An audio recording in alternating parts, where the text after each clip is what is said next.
better quarterback and the credibility Matthews has right now than John Brown, who, Stanton may not throw for more than 160 yards. If Floyd gets 60 and Fitzgerald gets 60, you better hope Brown scores. You're going to be wishing you played somebody else. Absolutely. I was sitting here pulling up the injury report around the league here, looking for some significant ones. I noticed that Foster, you mentioned him, didn't practice yesterday. But how much do you think he was able to come back? He was able to play. I mean, what are the odds that he doesn't play, or do you think they're just being careful with his workload during the week? Yeah, they're definitely. It's a good point. I mean, you definitely with a guy like Aaron Foster, Calvin Johnson fits into that. There's some guys now who they don't really need to practice. They just need to show up on game day. That's the only value they're going to bring to the table. But Aaron Foster was not himself. He played a Buffalo team that has a good defense. It's not an elite defense. It's a good defense. And he was only able to muster, about 5 yards on 6-8 carries. He did a lot of his damage on the receiving end, and obviously he can do that all day. Aaron Foster is one of the best pass-catching running backs, I would say, the last 20 years. I mean, he can do 100 yards of damage in the air like few running backs can throughout his career.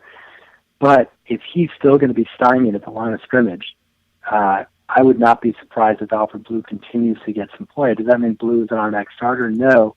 But it means that if Foster doesn't look like he's any healthier going into this game than he was last game, it would not be surprising if they just kept Foster on the sideline, brought in Alfred Blue, let him get his 10 to 12 touches, and see what he can do.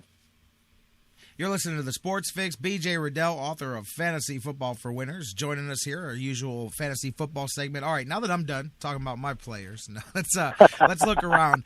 Some other things going on here. 10 minutes devoted to J-Rock's That's it, man. Listen, man. I mean, I give you guys 20 hours a week of content. You got to give me the first 5 minutes. I'm 1-3, fellas. It's not like this is helping me very much. I'm 1-3, so I don't have any big advantage over you guys out there. So, but anyways, let's look at this week. Let's start with tonight. Teddy Bridgewater. Anybody have in confirmation of whether I assume he's going to play tonight. He's been limited in practice.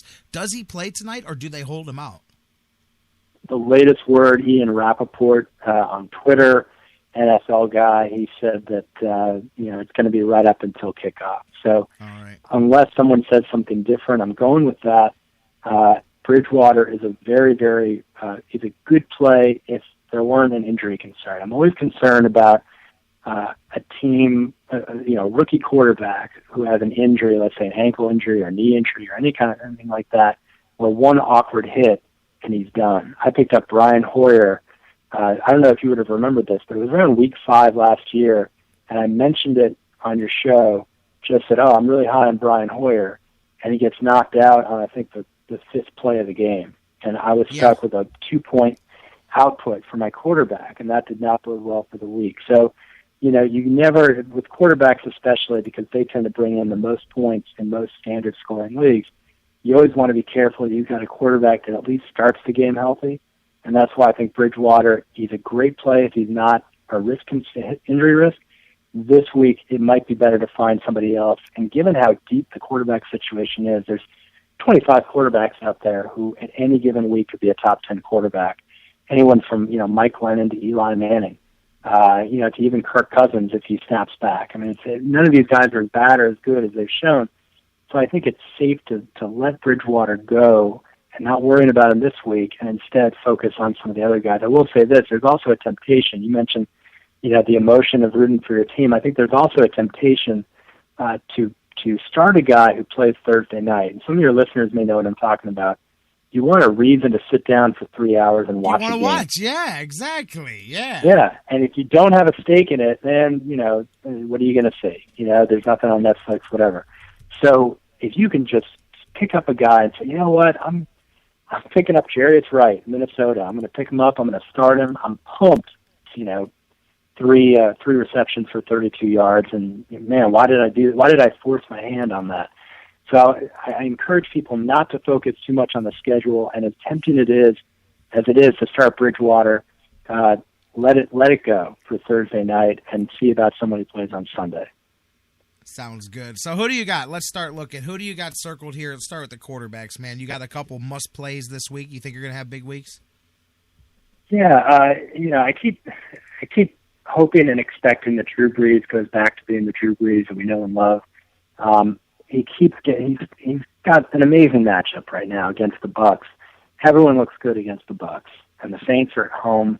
It's a must-win situation for a 1-3 team that at this point last year was 3-1 and riding high. They've given up twice as many points this year at this point than they did last year. I mean, they need Drew Brees to just open up his game. He's got Kenny Stills and Jimmy Graham and Brendan Cooks and Marquise Colston and so on. He's got enough receivers out there. I think he's going to air it out. So anyone out there who has Brees and then they happen to have picked up someone on waivers because Brees was struggling, this is a week you got to start Brees. You got to start with your strength. I think Ryan Fitzpatrick, it's a very good matchup against the Cowboys. Cowboys defense played better against Brees last week than most expected. I think that was more a gut check game for the Cowboys than a sign that their defense is any better than it has been. So I would put them pretty high. And I also think Blake Bortles, if someone's going to take a chance on a rookie this week, rather than it be Teddy Bridgewater, I think Bortles, he's got enough weapons now with Allen Robinson and Cecil Shorts if he plays, and Allen Hurns, the undrafted free agent, that he could do some damage in the air. 250 yards, 2 touchdowns. It's not a stretch at home against the Steelers. I think the Jaguars are going to have to put up a lot of points to keep up with the Steelers, and that's why I think it might be a good play. And finally, Eli Manning. I am not sold on Eli Manning. I was going to ask Everyone you. Jumps. That was on my list. I was going to say Eli. I was waiting to see if you went past him because the Falcons got toasted by Bridgewater. Yep. Eli Manning, this is a week. It's a perfect week for the Giants because they get to build on a game last week, against one of the worst defenses in the Redskins, and now they play at home against one of the worst defenses in the Falcons. So there's no reason why Eli can't have a big game, but I would caution people that Eli Manning has never been a first-tier quarterback. He's always been, at best, a top 9 quarterback, more often or not, the top 12, top 14 quarterback. And I don't care, that they're retooling the offense this year and that he's finally figured it out. You can't use one game to just decide that Eli Manning's now your go-to guy. But as a streaming option this week, yeah, it makes sense. I would just caution people that Eli Manning is due for a 4-touchdown game about once a year, and he had it. So he's done with that.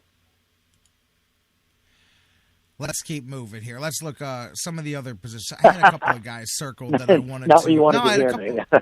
I had a couple of guys circled here that I wanted to. Oh, by the way, somebody in the chat room just pointed out that we did say the word Redskins. I made it a point that I'm going to make sure that the word Redskins is mentioned just about every opportunity that I get on the show, just because it makes certain people unhappy, and that drives me crazy, man. You can tell CBS. Yeah, you can tell CBS all you want, but I can say Redskins all I want. It's a football team, by the way. I live in D.C., and we're right at the center of it. I honestly, I can see the issue from both sides.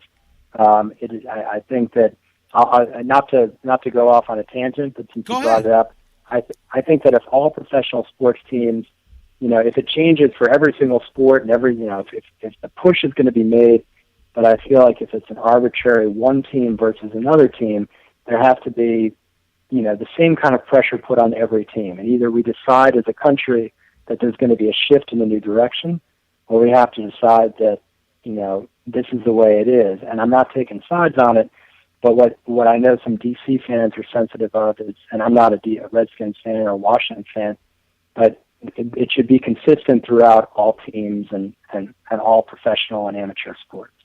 And beyond that, I'm not a big fan of the government telling people what they can and can't do, especially in a country where we have the ability to make those choices. But more than that, if we're going to start deciding what's good for America, I'd pick a lot of other things that could be fixed. We got homeless people on every street in this country. There's a lot of other things I'd rather our governmental offices focus on before we start looking at names of sports teams. I'm just saying, like, Redskins is is not at the top of my priority list if I'm looking for things. If I'm the FCC and I'm looking for things that I can fix for America and clean up their airwaves, there's still a whole lot of things that I'm going to work on before I even get to the word Redskins. But anyways, man, I'm glad when you run for mayor, I will vote for you, J-Rock. I will move and I will vote.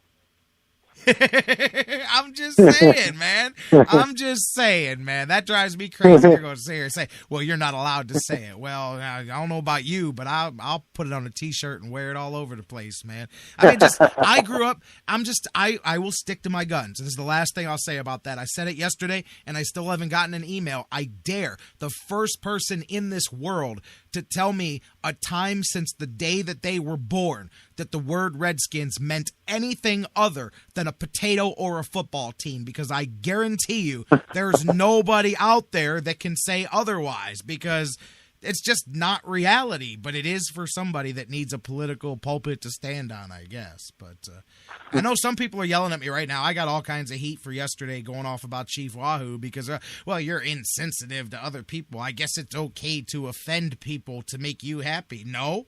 It didn't offend anybody for a long time. Now all of a sudden these things offend all kinds of people. Yet when you take a national poll, 75% of everybody has no problem with this. And I'm just saying now we're catering to the minority. And in that case, that's a really ugly slope to go down in this country, you know? So anyways. Yeah. But well, I'm sure everyone who plays for the team, they just want to win. And, all they care about is speaking of that Washington Redskins team, they are on the verge of being irrelevant. And, yes.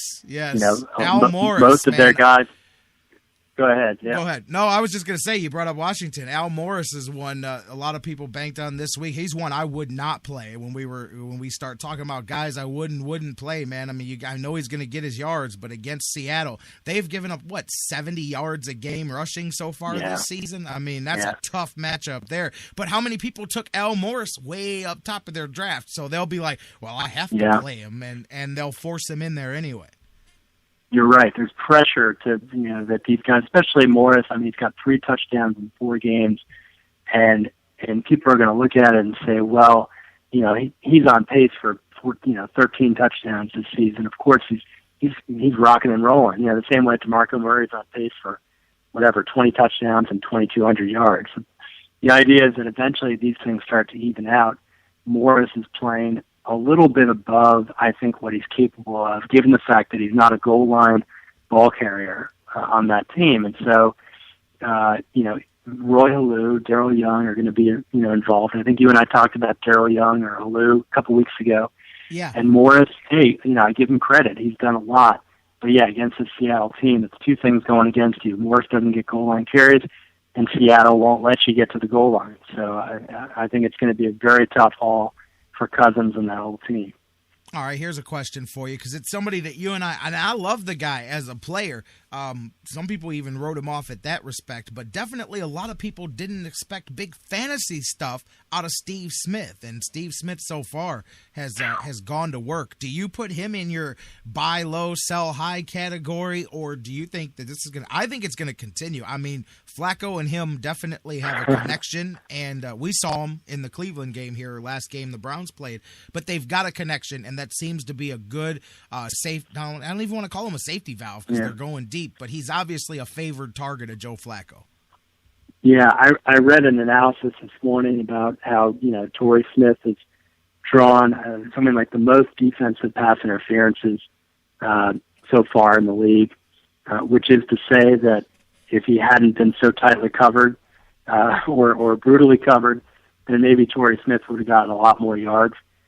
There was also that tip play that Steve Smith got that 65-yard touchdown pass last week, where he was just in the right place at the right time. All this to say that I view Steve Smith as one of the biggest sell-high guys in the league in fantasy. It's not it's never popular to say sell high on someone because they're doing so well. It's hard to imagine a shift. But here's why. I always try to say why, and then at least if I'm wrong, I've at least said why in this moment of time. I think so. He's on pace right now for career highs in yards and TDs. Steve Smith is on, let's face it, mid-late 30s is the downside of his career, he's having a resurgence on a new team, but he's on.